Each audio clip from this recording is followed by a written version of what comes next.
உங்க பூர்ணிமா பேசுறேன். லாட் அண்ட் ஹெல்த் அண்ட் பியூட்டி கேர்ல இருந்து. இப்ப இருக்க பேண்டமிக் கண்டிஷன்ல பாத்தீங்கன்னா ரொம்ப பேர் ஆக்சிஜன் கிடைக்காம சஃபிஸ்கேட் ஆயிட்டு இருக்காங்க.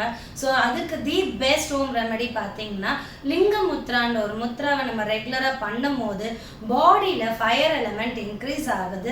ஸோ இந்த எலமெண்ட்டை இந்த ஃபயர் எனர்ஜி நீங்கள் இன்க்ரீஸ் பண்ணுறதுனால உங்களுக்கு சளி, ஏதாவது இன்ஃப்ளமேஷன், எதை மாதிரி ப்ராப்ளம் ரெஸ்பிரேட்டரி சிஸ்டமில் இருந்தாலும் இந்த ஃபயர் எலமெண்ட்னால அது வந்து இலகி உங்களுக்கு வெளியே வரதுக்கான வாய்ப்புகள் அதிகமாக இருக்குது. ஸோ இது மட்டும் இல்லை, அது பிளட் சர்க்குலேஷனை இன்க்ரீஸ் பண்ணும். ஸோ ஆக்சிஜன் லெவலையும் இன்க்ரீஸ் பண்ணும். ஸோ இந்த முத்ராவை நீங்கள் ரெகுலராக மார்னிங் ஒரு 30 மினிட்ஸும் நைட் ஒரு 30 மினிட்ஸும் பண்ணிவிட்டு நீங்கள் தூங்கும் போது என்ன நடக்கும்னா உங்களுக்கு ஆட்டோமேட்டிக்காக இந்த ஆக்சிஜன் சப்ளிமெண்ட் என்ற ஒரு ப்ராப்ளம்லேருந்து வெளியே வரலாம்.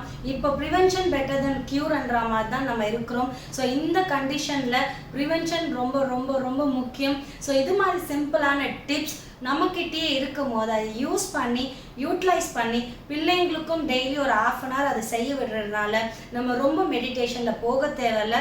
ஸோ இந்த முத்ரா எப்படி பண்ணோம்னா உங்களுக்கு ஃபீமேல்னால் லெஃப்ட் ஹேண்ட், மேல்னால் ரைட் ஹேண்ட். ஸோ இப்படி வச்சுக்கோங்க. இந்த 2 ஃபிங்கரையும் நல்லா இப்படி வந்து டைட் பண்ணுங்க இந்த இடத்துல. அண்ட் இந்த 3 ஃபிங்கரையும் சேர்த்து டைட் பண்ணுங்க. டைட் பண்ணும் போது இங்கே நீங்கள் ஒன்று தான் கவனிக்கணும். இந்த 2 பாம் ஒன்றையும் முட்டிட்டு நல்லா ப்ரெஸ் பண்ணி இந்த இடத்துல ஒரு ஹீட் எனர்ஜி இன்க்ரீஸ் பண்ணணும்.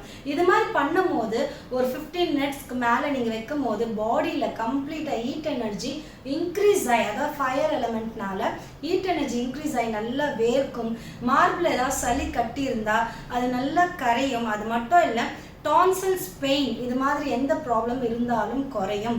இன்ஃப்ளமேஷன் ஆஃப் டான்சில்ஸ் கூட குறையும் சொல்ல வரேன். ஸோ இந்த முத்ராவை ப்ளீஸ் பசங்களுக்கு மார்னிங் எய்தர் நைட் ஒரு 30 மினிட்ஸ் ரெகுலராக பழக்குங்க.